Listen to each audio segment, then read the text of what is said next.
Hello, hi everybody and welcome.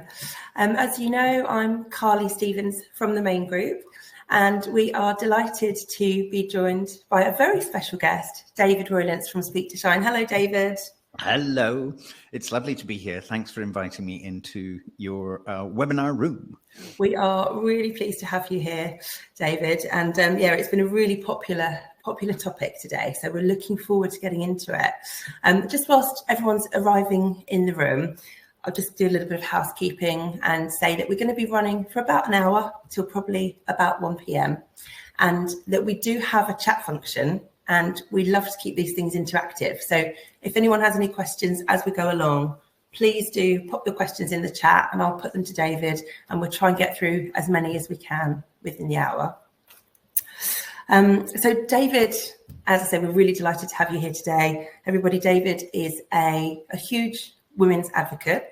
As you know, we're here today as part of our International Women's Day celebrations. And so David is a perfect guest for that. He is a women's advocate. He is a business coach, an award-winning business coach, and a multiple Amazon best-selling author. But David, you probably can tell much better than I can what you do. So would you be kind enough to give us a bit of background on you? Thank you. Yes, I run a group called Speak to Shine International, and we help in the main, women to shine whenever they speak so that they can use that skill and that art as a methodology of making a much bigger difference and as a methodology of making more money. To be direct, the most of the women who come to me want more money and they feel that their careers have been stalled, often by limiting perceptions of who those women are and what's possible with them. And a lot of that comes down to the way that my clients are self-sabotaging themselves in those conversations as well. And my biggest book is Be Seen, Be Heard, Get Paid What You're Worth. And it's about creating value and visibility in a workspace or even in an entrepreneur space, visibility and what the perception of your visibility is key to the level of value you can contribute, and the level of value you contribute is key to how much money you earn. That's so interesting. I saw a stat actually when I was getting ready for this session that said that 45% of women in one study felt that they were underpaid. Compared to a much smaller percentage of men. So that just sort of demonstrates what we're talking about, doesn't it? And I'll give you an example. I did some work with a legal consultancy, and all of the male partners at this consultancy would every 6 months go into their boss's office and say 3 words: pay me more.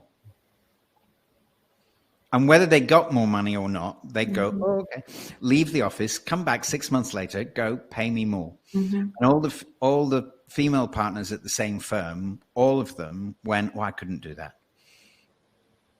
Isn't it curious? And it really relates to another stat I read that only 1 in 4 women are willing to ask for a pay rise, again, compared to more like 1 in 2 men. Yes. So I'm really glad that we're going to be covering this important stuff today. Well, it's important. And I'm very pleased to say that my one-to-one clients who I work with typically get between 30 and 40% increase in their income as a direct result of the work that we do together. So it's, whether it's just listening to this webinar or a closer relationship, that's the kind of result. I am on a mission to impact the lives of at least 5,000 women a year for the better, and help them be empowered enough to get more money for themselves. That's brilliant. 30-40% is huge. And if it's a direct link to the work you're doing, that's fantastic. So even more reason to be excited about the session today. So when you first suggested, David, this topic of why women are more likely to self-sabotage, yes, it really resonated with me. When you said it, I was so excited to explore it further. And actually, just one other stat that I saw that I wanted to share, I think it's really interesting, is one study showed that 78% of women feel they have to work harder than their male co-workers to prove their worth. Yes. So again, it all feeds into what we can actually do to hopefully make a difference and change these stats. I understand what that may feel like it means, but actually I think it's something else. It's not about working harder. It's about working more visibly. And this is less a female-centric idea, but I remember that back in 2011, I was working with the Treasury Department of the Royal Bank of Scotland. And in those days, I was working for another company, and I was delivering a half-day seminar to a group of 6. And this, of course, was the time that Royal Bank of Scotland had just bought an extremely toxic Dutch bank, and they were in real trouble. So I did the morning with these people, and I might as well have been on my own, because they were all deeply in their own heads dealing with stuff. It's the most non-responsive audience that I've ever had. And as I was walking out the door, I got a phone call from the people I was working for, and they said, "What the hell have you done, David? We just had the contract's been cancelled." "What have you done?" And I'm like, "I don't know what I did. I just did my normal stuff." And so it all went very quiet for about 3-4 months. And then they started having me back in again. And I was working on a one-to-one basis with the financial director of the RBS at the time. And he and I went to lunch. And I said, "I don't understand. How come you cancelled the contract 3 months later? We're back on. What happened?" He said, "Well, we didn't want to waste money having you train people we were going to get rid of."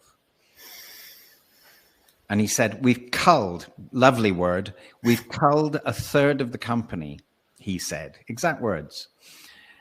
And I said, "Wow, how did you do that?" And he said this to me. He said, "We looked for everybody with their heads down, and we fired them." Wow. So this is where the visibility thing really is. Yeah. Funnily enough, and I can make, I don't make a moral judgment about it. It's the way they do things.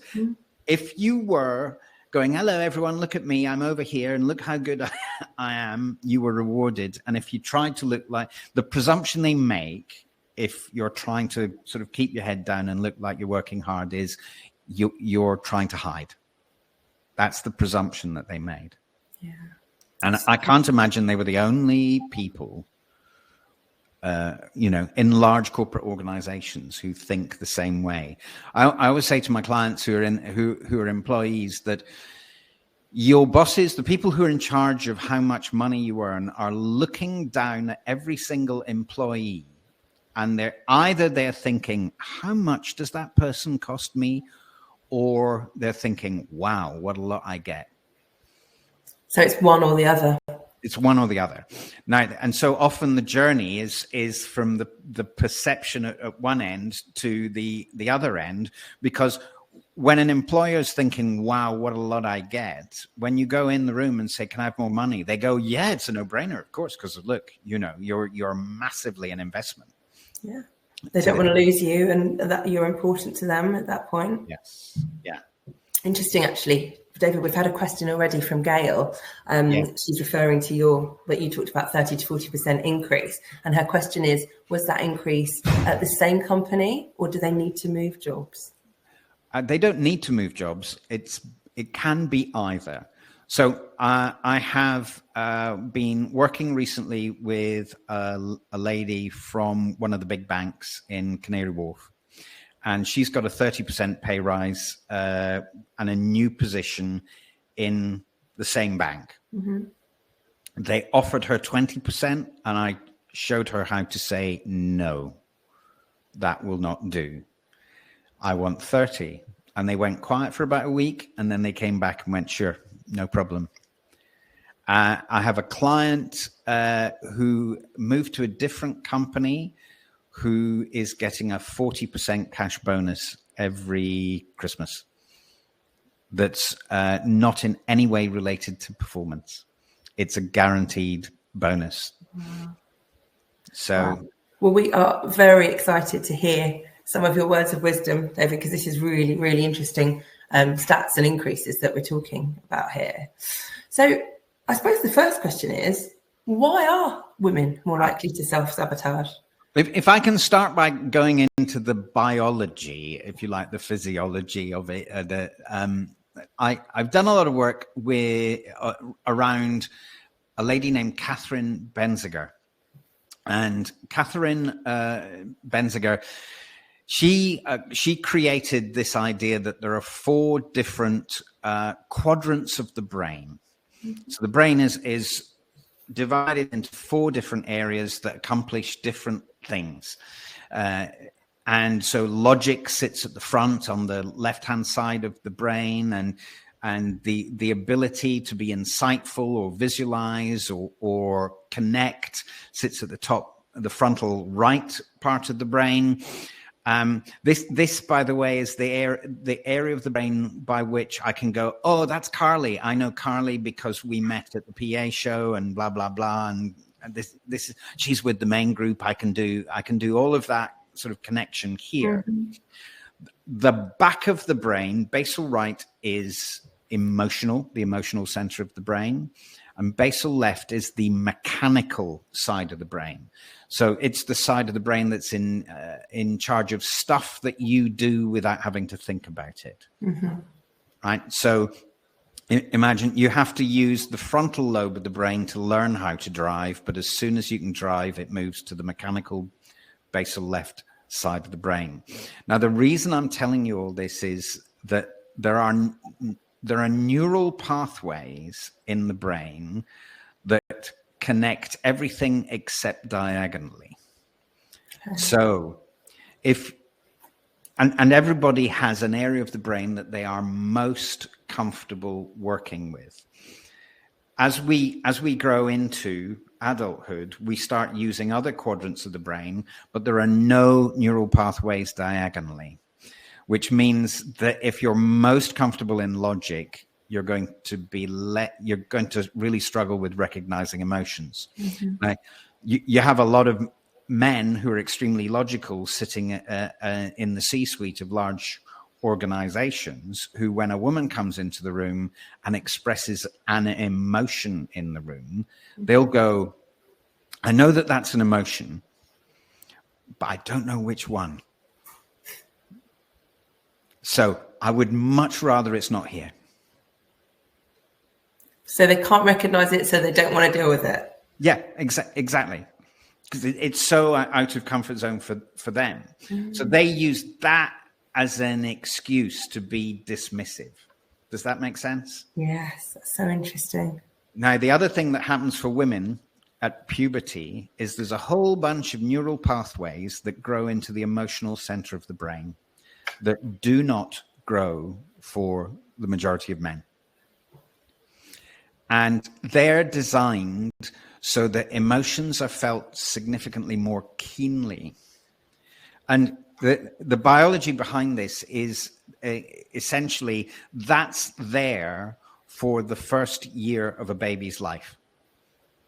That's there so that a woman can immediately respond to signals that are coming from a baby. So this is primitive stuff for survival of the human race, essentially. Yeah. Wow.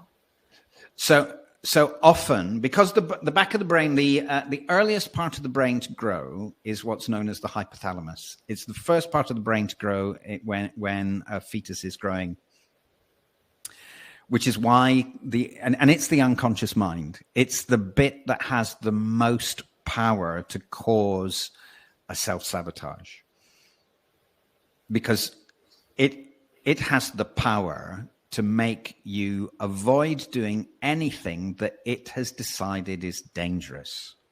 Right. So the hypothalamus has 2 states, alive or dead. Wow. That's it. Its job is to keep you alive. So it will do anything at all to keep you alive. And it has no sort of dexterity to be able to tell the difference between being chased by a tiger and doing a presentation. Those are the sort of extremes. It's all the same thing. So it'll make a person feel as appalling and awful and sick as it's possible to make them feel, just to keep them alive. So its sole purpose is to avoid danger. Correct. Without any of the sophisticated elements of what might be what we're wanting to do in a modern business scenario. Yeah. Yes. So, you know, those emotional centers, they're right in the hypothalamus. So they'll, you know, so often, and I had a conversation the other day with a young lady I've been introduced to professionally, and she said, every time I sit in a meeting and think I'll say something, then this whole thing happens inside my head of bigging it up, of what could horribly go wrong. And it gets to the point that I then say nothing and then kick myself in the corridor afterwards. And I'm sure, because that's not the first time I've heard that story. I am sure that a lot of the audience here will resonate with that. Absolutely. And it reminds me of a lot of clients that I work with, a lot of coaching clients will say that when they're feeling that stress and pressure, they can't think properly. It's almost like they're triggered, and it's almost their inner child running the show. Yes. So they're not able to, so they might not be frozen. They might be able to say something, but it's not what they would actually want to be presenting at that point. Yes, absolutely. So we have a comfort zone through which we can flow, doing anything that we feel we are comfortable in. And then we step out of our comfort zone and somehow we're unable to do the most basic functions. I remember a little bit more about my background here. I come from the world of the theatre, and I trained as a professional actor at Guildhall School of Music and Drama back in the 1990s. And I remember being terrified on day one. I was with new people. I was completely out of my depth. There was 26 of us. We were all in a state of terror. We were being sworn at and shouted at by an 80-year-old woman. We were completely freaked out. And none of us could walk into a theater space and actually do opposing arm and leg. We were unable to walk because the terror was so strong, and it was embarrassing. And then we became terrified. What if I do it again? And and of course, you learn to be comfortable with that which you're not comfortable with. And the thing is, what I help my clients to do is be comfortable in out of comfort zone experiences, so that they can present to others that actually I belong here. I belong in the boardroom. See, that is amazing, because I know a lot of people who are absolutely fine when they're feeling in the flow, in the comfort zone, but it's when they're in that high stakes situation, when they really need to be able to grasp all of this, that they can't get it. So that is compelling. It's all in the breath,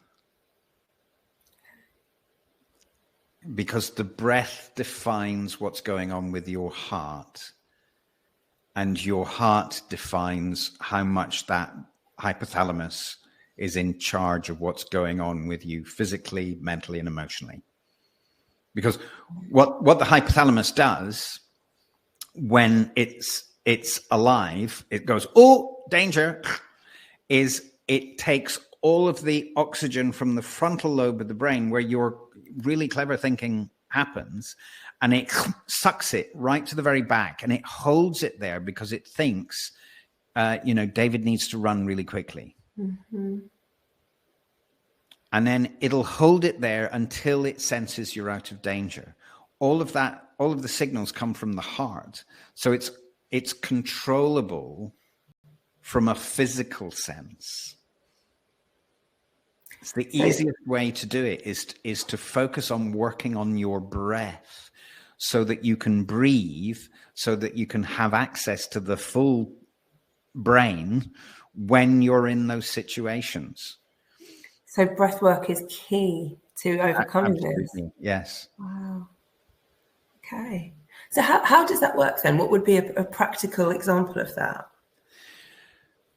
My first mentor in the world of the voice is a lady named Patsy Rodenberg, and she was head of voice at the National, and she was National Theatre, I should say, as well as Guildhall School. And she had her own school in New York, and she also was Barack Obama's voice coach in his first presidential election campaign.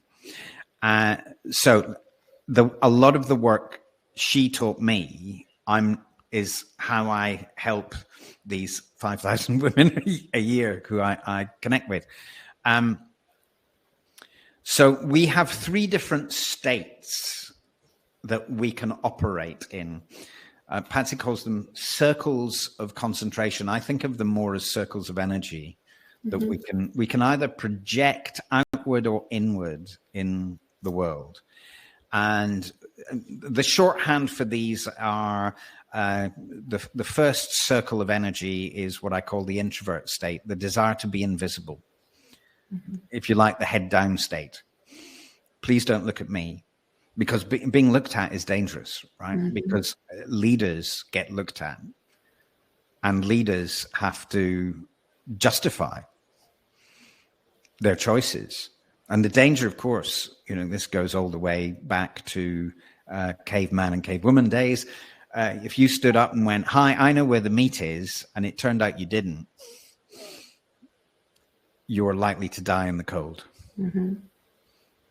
Right, whilst they go, "No, let's find somebody else who does know where the meat is." So there's a risk. It's almost like a memory that stays with every single one of us from that far back in the past. There's always a risk to being seen.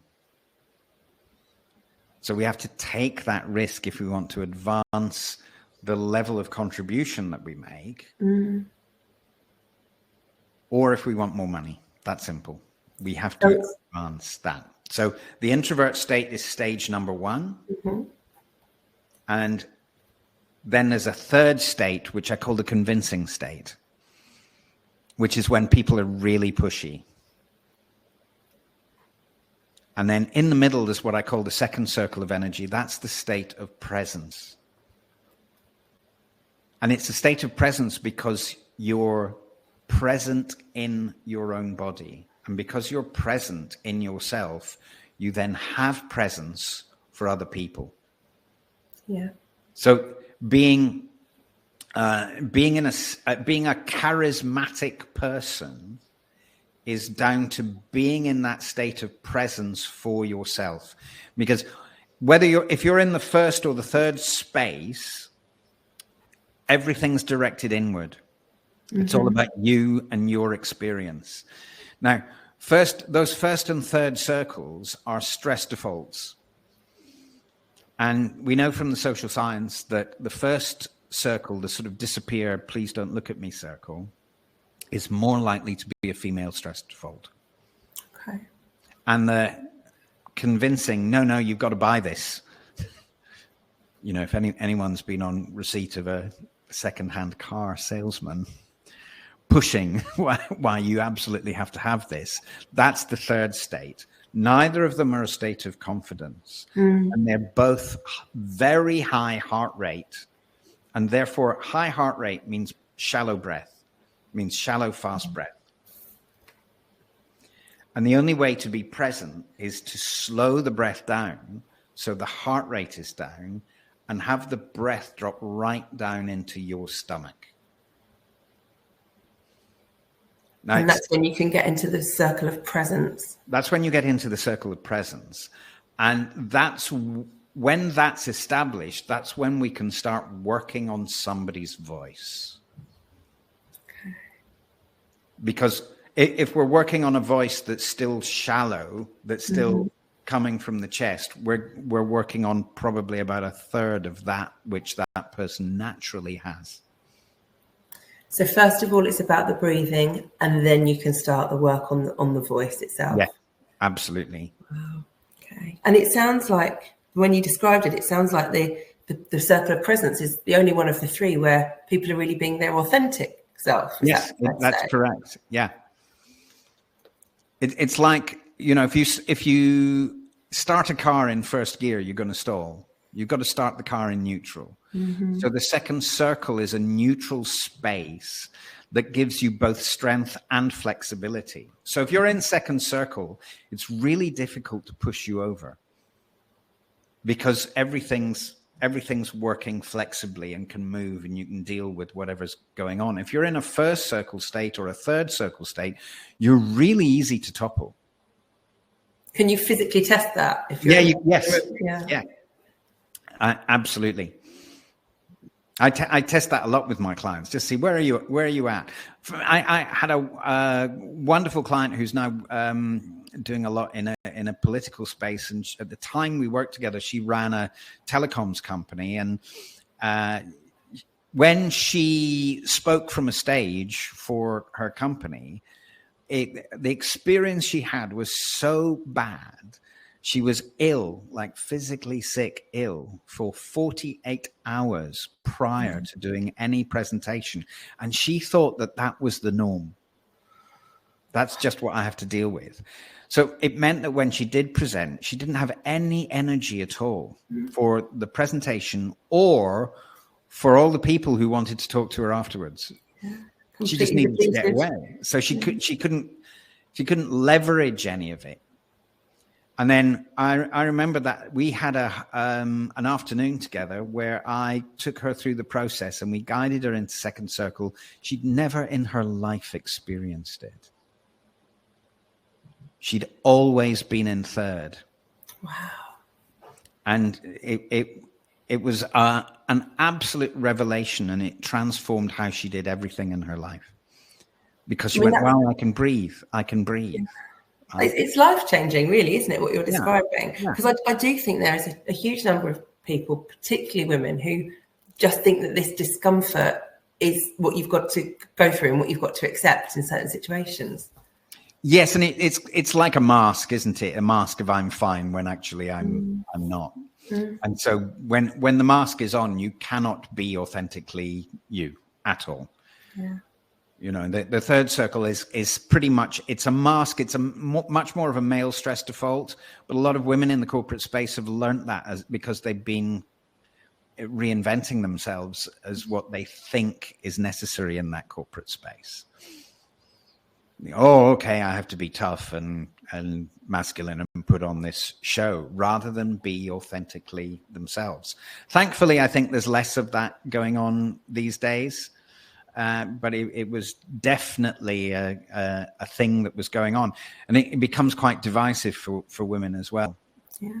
You know, when they talk about when I meet people who talk about the glass ceiling, you know, who nailed the glass ceiling? Well, the last woman who went through it nailed it down, so she wouldn't have any competition up there. Wow. Okay. Well, we need to take the, you know, everything out of that glass ceiling and smash it. Absolutely. I mean, it's so interesting to hear about the science behind it. So when we talk about, you know, the things that we can do and the traits that we might be displaying that could be sabotaging us, what would be your tips on that, David? Yes. So again, we're looking at now more psychology than physiology, and there's a personality assessment I do with all of my clients, which is called Understand Myself. And so the test asks of them 100 questions, and the answers are examined and analyzed in relation to another 100 people, so that you can find out what your average is of 5 different elements of personality. Now, the important thing about these 5 different elements of personality is they're the 5 malleable aspects of personality. Okay. So that means we can do something about this. So you can get a score and go, oh, I don't like that score on this aspect of my personality. Fine, we've got 6 months to a year to change that. What would you like that score to be in a year's time? Well, don't know, right? So the 5 aspects of personality that it tells us about. Number 1 is extroversion. Mm-hmm. How likely are you to stand up and go, look at me, look at me? Another one is called neuroticism. Now, neuroticism, no one wants to be called neurotic. from a science perspective, what we're talking about is a negative response to emotion, or negative emotional response. So if you're shouted at, what are you most likely to do? Are you most likely to withdraw and hide, or are you most likely to be volatile and go, screw you, and and then get that kind of reputation? Yes. And are they both a negative emotional response? They are, and ideally we'd want to reduce whatever it is that comes up for the client. We're looking, to create the maximum level of calm through which you can deal with negative emotional space. Yeah, otherwise, what happens is you let people in who have no right to be inside your head. Yeah, it's really interesting. So some people, if they're shouted at, they will just completely withdraw. Some will shout back. But what we want to do is a point of more of an assertive response. Well, yeah, exactly. That's your problem. That you're behaving. That's interesting. Let's have a look at why you're behaving in this way to me right now. Approach it from the logical part of the brain rather than the emotional side of the brain. Now, the next thing we look at is conscientiousness. Okay. Conscientiousness, which I define as the willingness to work when you don't want to. Right. So that ability to push on through even though you don't really want to do it. Knowing that actually I'd much rather be on a beach right now, but in order to afford that beach, I'm going to have to get up early and do this thing. Or I want to give up smoking, or I want to lose weight, or I want to build strength, or whatever it is. To understand a relationship to a goal means to work more, or work harder, or work more specifically at stuff that actually might be outside of the comfort zone. Yeah. Most of my one-to-one clients are women who score in the 90s on conscientiousness. Do women score higher than men on conscientiousness? No, there's no gender divide on conscientiousness. Men or women are as equally likely to be conscientiousness. Okay. And it breaks down into two areas: industriousness and orderliness. Mm-hmm. Industriousness, how much can you get done in a space of time? And orderliness, how orderly are your systems in relation to any aspect of your life, really? But if you're going to be, say, in the corporate space in a bank, say, earning 150K a year, you're going to have to be both industrious and orderly, and particularly if you're a woman who happens to be also married or partnered, or want to have children as well, you have to order absolutely everything in your life in order to be able to successfully do that. You do. Yeah, absolutely right. Right. Now, here's the thing. We then look at this in relation to the next area, which is agreeableness. So that's the fifth, agreeableness. Okay. So the fourth is agreeableness. The fifth is openness to experience. But I'm going to stay with agreeableness, and in particular the relationship between conscientiousness and agreeableness, because that's where there is a gender divide. Right? Men are typically significantly less agreeable than women. So in a cross-section of 100, the average for men will be 41 percentile. And the average for women will be 61 percentile. So that's significant. So it is significant, right? So with a lot of my clients, it's about lowering that level of agreeableness so that they can then be perceived by the decision-making men as being serious players. So I once worked with a client from a credit card company and the credit card company called me to say, we'd love you to work with her. We love her, they said, except she's quite lightweight. She's lightweight, so we can't put her in front of senior stakeholders. Okay, so I met with this lady, Kate, and we had a little 45 minutes together on the phone, at the end of which she said, let's do it. We started working together. And even though she was ex-army and super credible human being, brilliant at her job, when she navigated up the management scale, she suddenly became sort of quite giggly, and her voice, the tone of her voice went up. And I wondered where this lightweight came from, and this perception of lightweight came from. She was running global audio calls where managers from all around the globe would check in. She was meant to be in charge of the room, and other people were making mincemeat of her. Right. They were just talking over her. And she couldn't create order in the room. And that's where this whole, oh, she's really lightweight came from. We can't put her in front of significant stakeholders.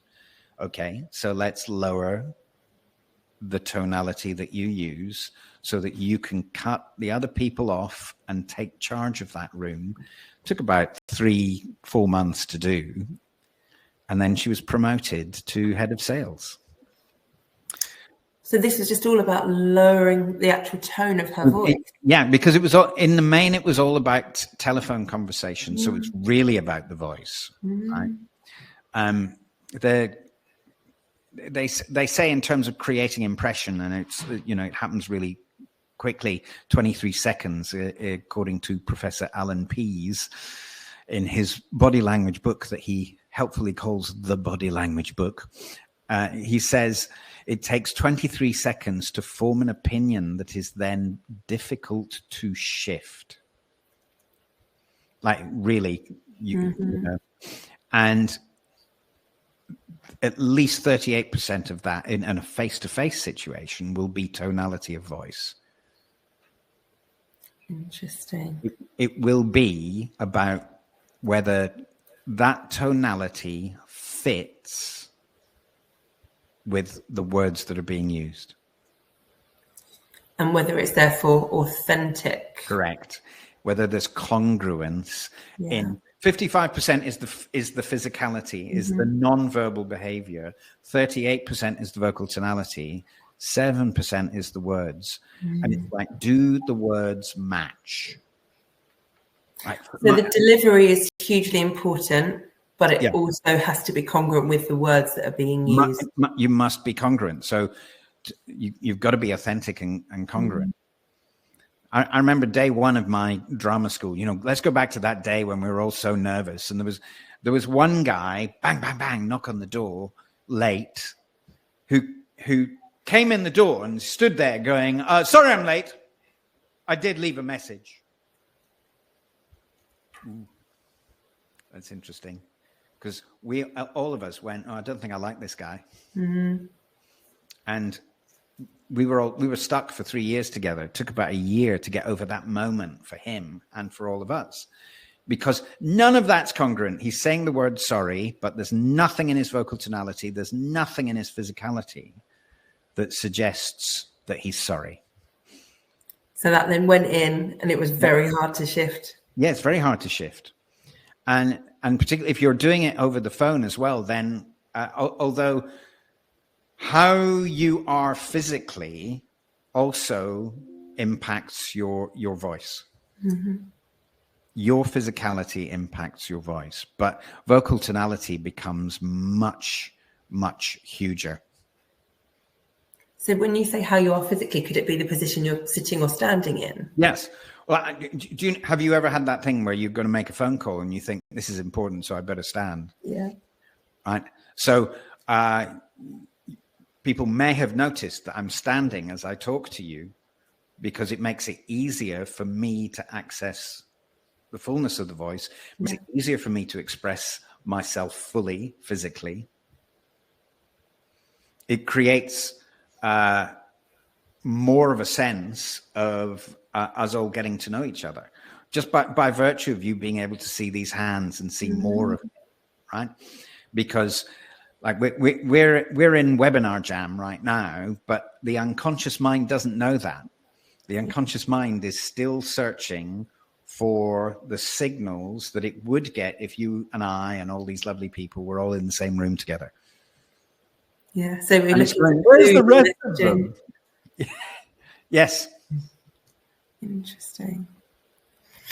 Talk to us a bit more about how conscientiousness and agreeableness will interrelate. Yes, very good. Okay, so what that means often in a work scenario is that men who are conscientious and less agreeable will abuse the agreeableness of women who are conscientious and agreeable to get those women to do lots of work that those men can then take credit for.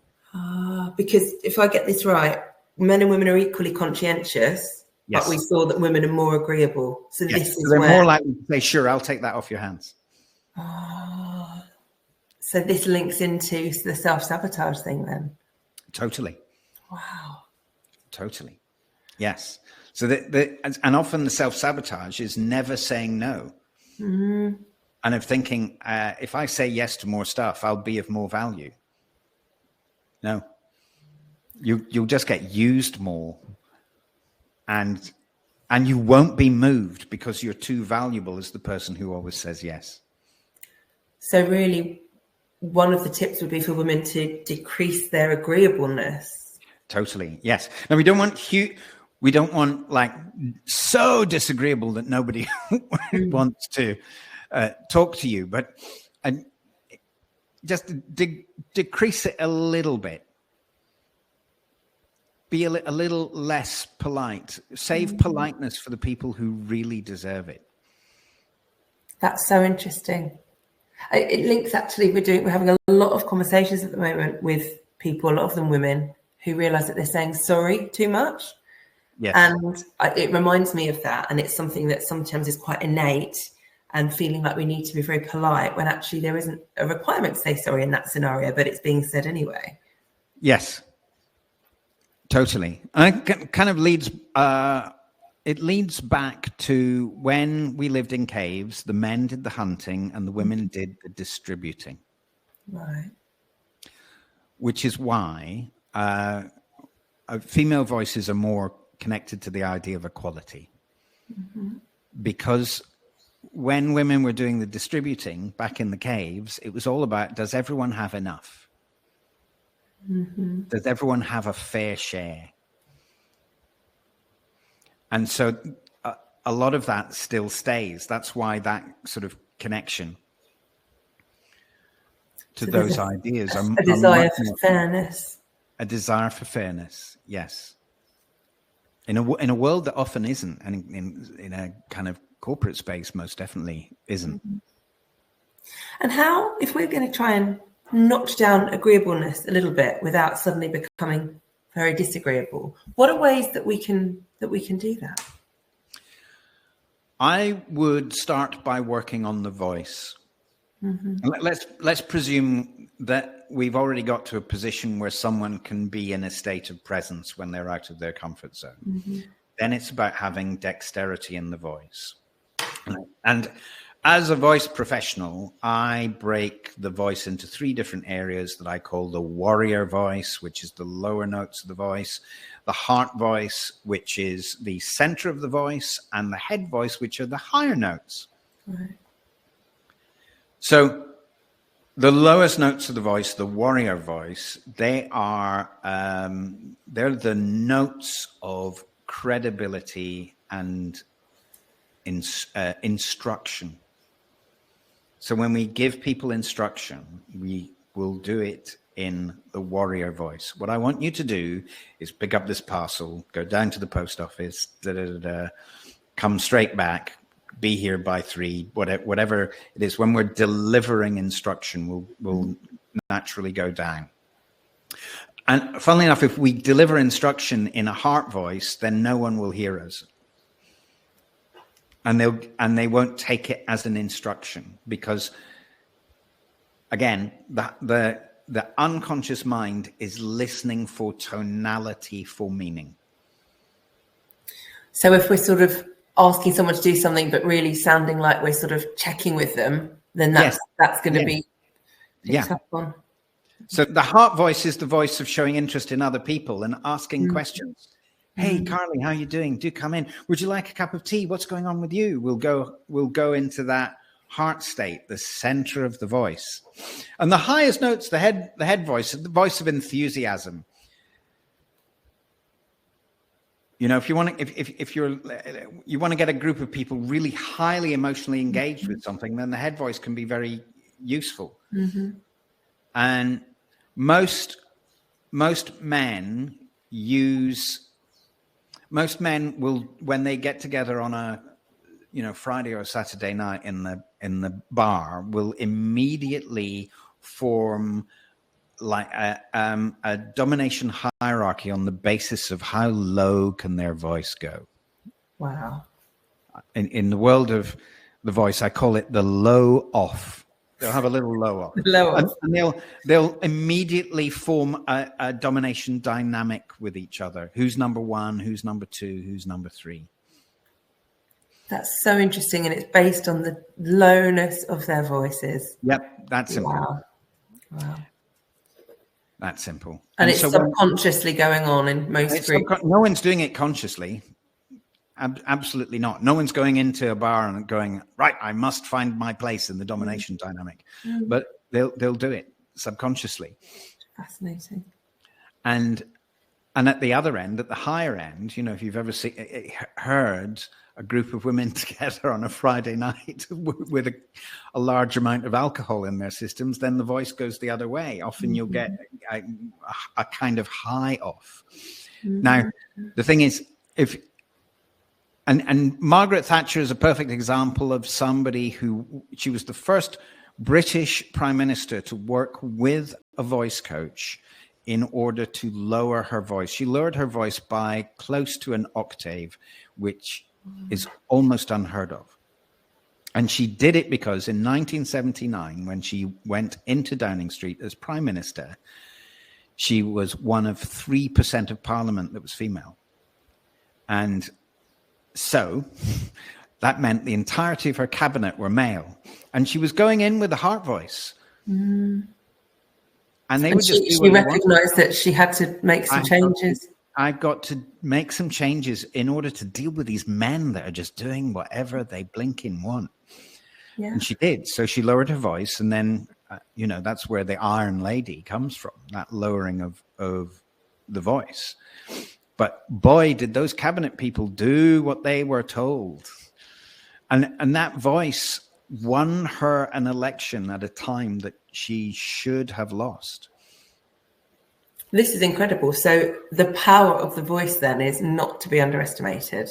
Not to be underestimated at all. It's your finest free influencing tool if you know how to use it. And is there a space for the heart voice, the head voice, and the warrior voice? Oh, yes, absolutely. Absolutely. They all have a purpose. It says for credibility, you've got to have access to a warrior voice. Otherwise, people won't hear you. So it's even in some of the most recognizedly diverse boardrooms that I've been in, I still see the men doing a low off in the room for the benefit of the women in the room. They don't know that they're doing it. Remember, it's a subconscious thing, but I can still see and hear, no, I think you'll find that. No. And the women in the room go, what's going on? Why is this happening? Sorry, it's for your benefit, but just ignore it. One thing that often I hear is that women will say that they will make a point in a meeting and it won't get any response. And then a man in the meeting will make the same point. Yeah. And then everyone will say, oh, yes, what a wonderful idea. And it happens a lot. Do you think that's to do with the tonality? I do. Yes. And do you find when you're doing your coaching that when you first start working with women to access more of their warrior voice, that at first it doesn't feel authentic? No, I think there's maybe a cultural desire not to go down there. And be perceived as being masculine, and all of the things, spitting image and everything that happened to Margaret Thatcher when she got her warrior voice going, and they had her in a suit, they had her like she was a man, and all of that. Nobody wants to be thought of in that way, right? So the resistance is more cultural than natural. Right. It's like that. If you can make those notes with your voice, they're natural because they're being produced by the vocal folds you have. It's natural. Mm-hmm. Now, the mistake that Margaret Thatcher made was that became her only method of communication. What I advocate for all of the women I work with is, let's get the whole of the voice going. Now, I would never want a client of mine to go into any boardroom, any presentation situation, any pitch situation. I'd never want a client of mine to go into that wondering which voice should I use. So what we do is we work with the voice separate so that it's all there. It's all working naturally, and it can authentically go with whatever the thought or the intention is that's making you speak now. So what you're saying then is that we can, after working with you, we can access the full range of our voice, and we'll naturally know which to apply depending on the situation. Yeah, because it all works naturally. We're born with a natural voice, and then somehow as we grow up, we learn to use less and less and less of it until we become grown-ups, and the majority of adults are using about a third of that which they have naturally available.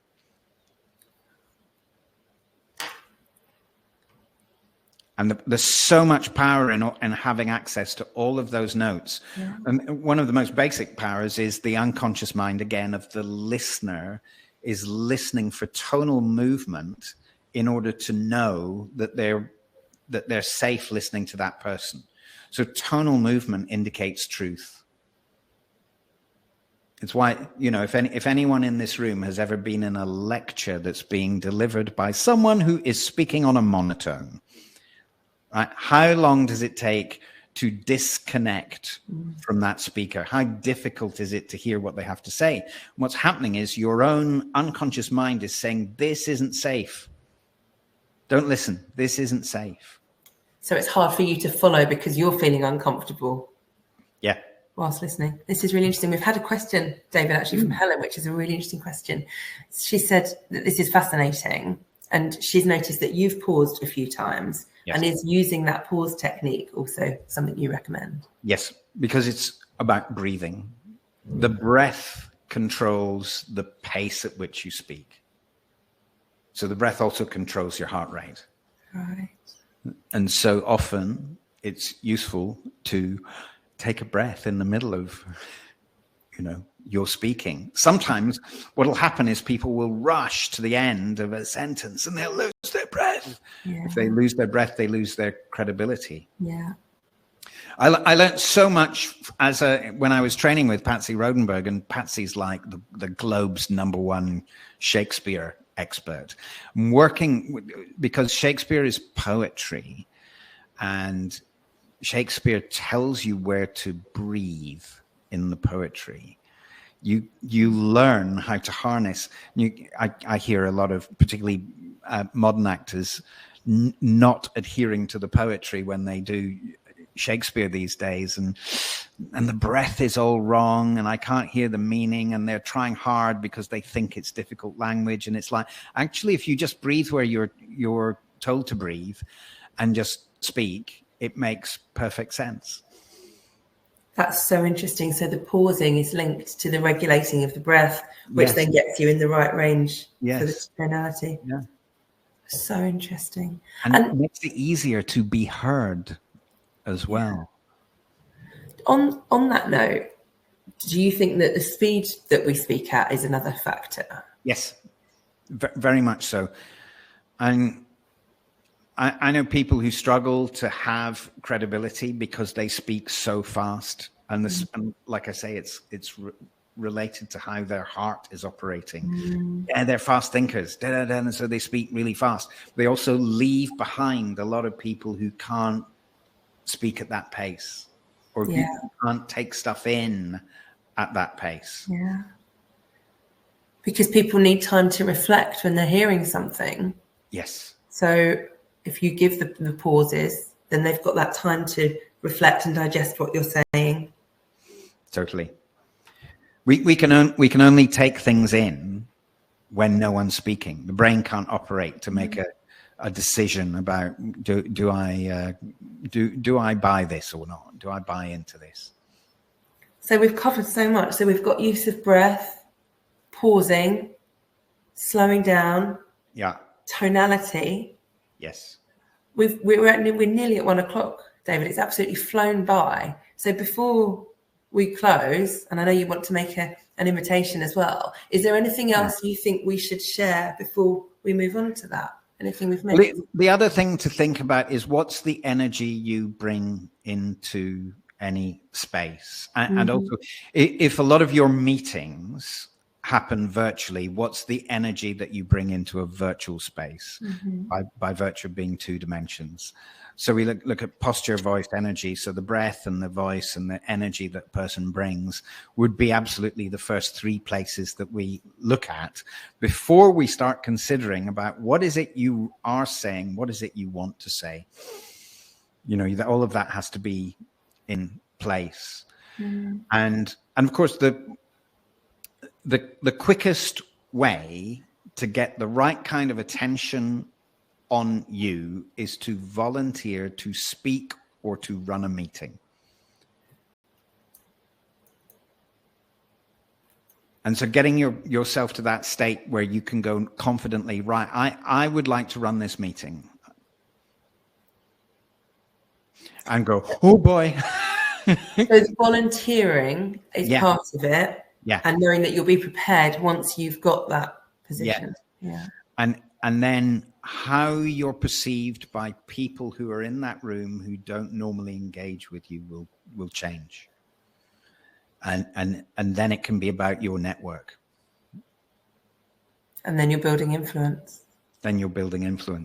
Impact is about what happens in the room, and influence is about what happens when you're not in the room. Influence is about what people are saying once you have gone. I like that. So impact is in the moment. Yep. And influence is what you leave behind, if you like. Yes.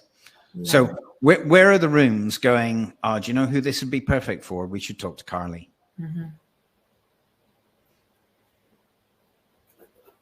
This is amazing. We've got another question from Kasia.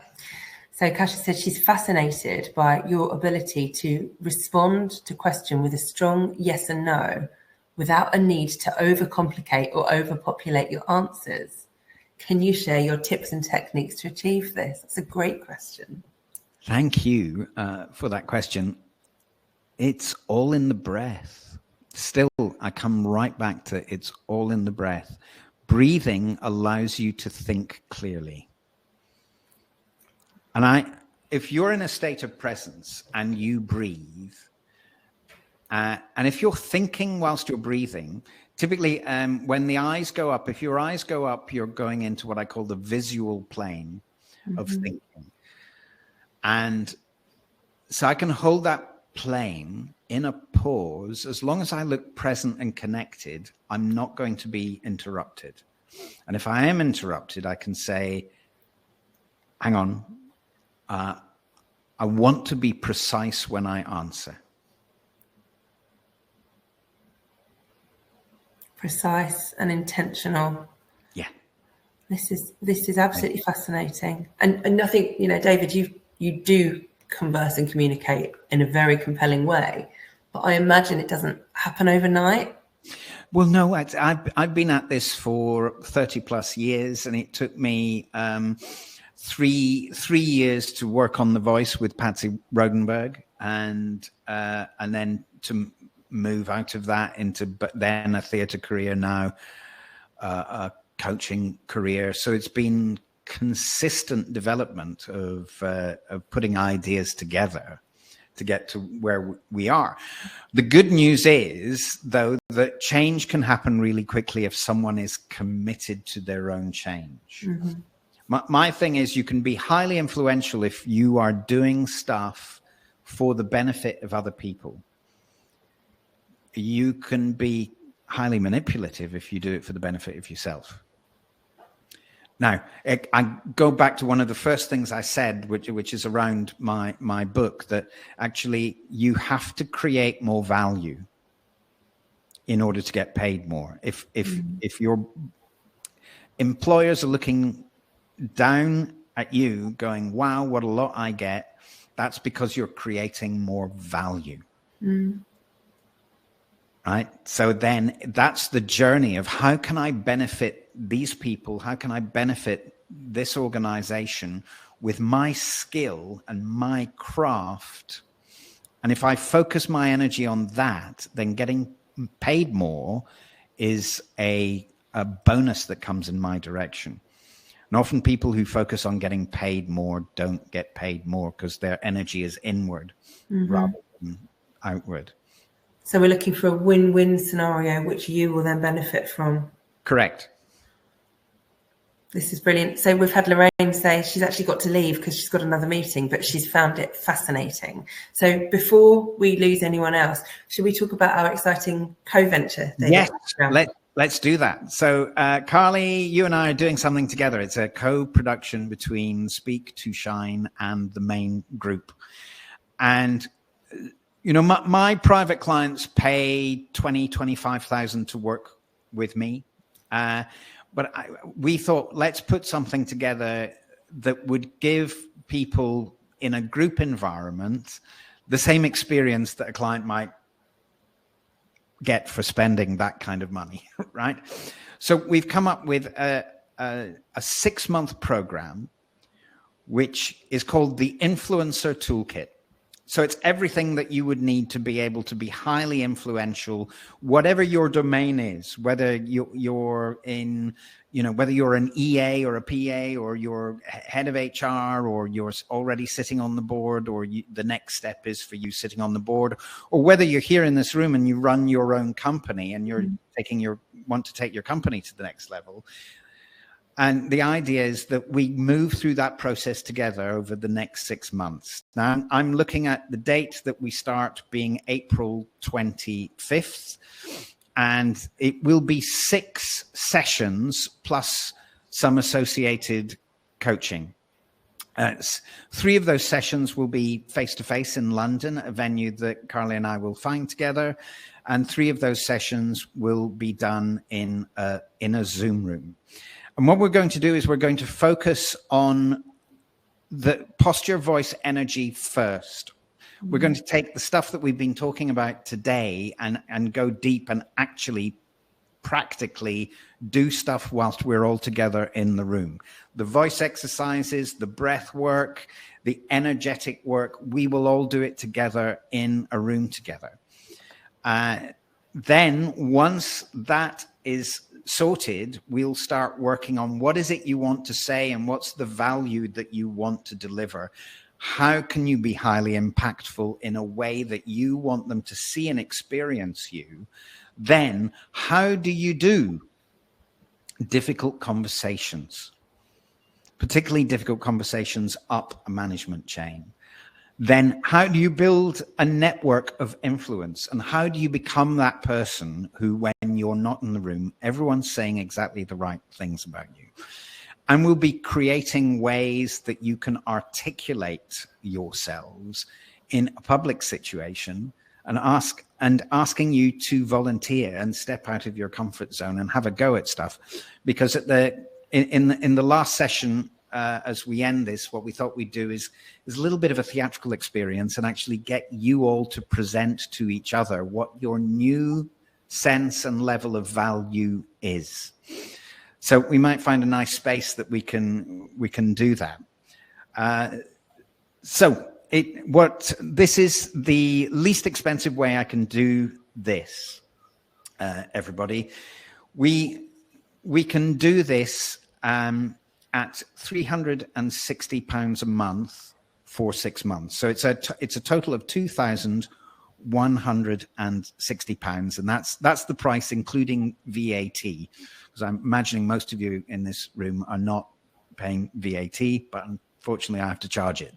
So what the question I would ask you to think about is this: if you do get a promotion as a result of doing this work, and that's highly likely with the track record that I've got, if you do get a promotion to the next level, it will probably add between 10 and 15,000 per year into your pay packet. And if we make an assumption that you're going to work for the next 10 years at least, and even if we go at the lower end and think 10,000, that's an extra 100,000 in your pay packet that you would not get had we not done this work. So the question I would ask you is it worth your investing £2,160 in getting an extra 100,000 in your pay packet? And if the answer to that is possibly, it doesn't even have to be yes yet, then what we need is to have a conversation, because this is an invitation thing. We've got a little bit of time. It's the beginning of March, and we're not starting till after Easter, the 25th of April, which is a Thursday afternoon. And these will be afternoon sessions. So it gives us time to have chats with as many people as we want, because, well, actually, the limit on this is 15.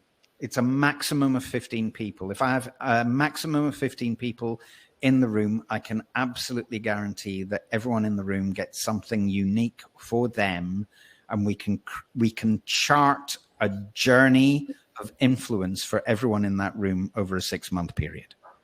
I think it sounds incredible. The value, obviously, that you've just highlighted, but also the fact that it's a really accessible way, David, of accessing you and your exclusive work in still a small group setting. So I'm super excited about it. And what we'll do is forward information, shall we, to absolutely everybody who's attended today. Yes. Sorry. I was going to say, let's do that, and then let's get people into a Zoom room with me. We can have a short chat, and if we think it's a match, then we'll make it happen. What I would need that first month in advance of us beginning, but then we do it through the 6 months, unless of course you absolutely want to pay the whole thing up front. Who am I to say no to that? But you know, it's like, let's make it as easy as possible. Absolutely. And like you say, if it's possible, we can have conversations with anybody who's interested in finding out more and looking at how it might be able to work. Yes. I only ever work with people who are really clear that they want to work with me. So that's why I say, just let's have a conversation. And if we both decide it's a good idea together, then we'll make something happen. And if we don't, we don't. Very, very simple. There's no push. Brilliant. Well, we will send the details on to everybody, and somebody asked for your contact details, David, so we'll make sure we put those on. Please do, yes, as well. And thank you. This has been utterly enrapturing. I've loved every minute. So thank you so much for your time today, David. It's a great pleasure to spend time with you and be in this room with all of these people, these lovely people. Thank you. Thank you so much, everyone, for joining us, and we'll be in touch with the follow-up. Thank you. Thank you.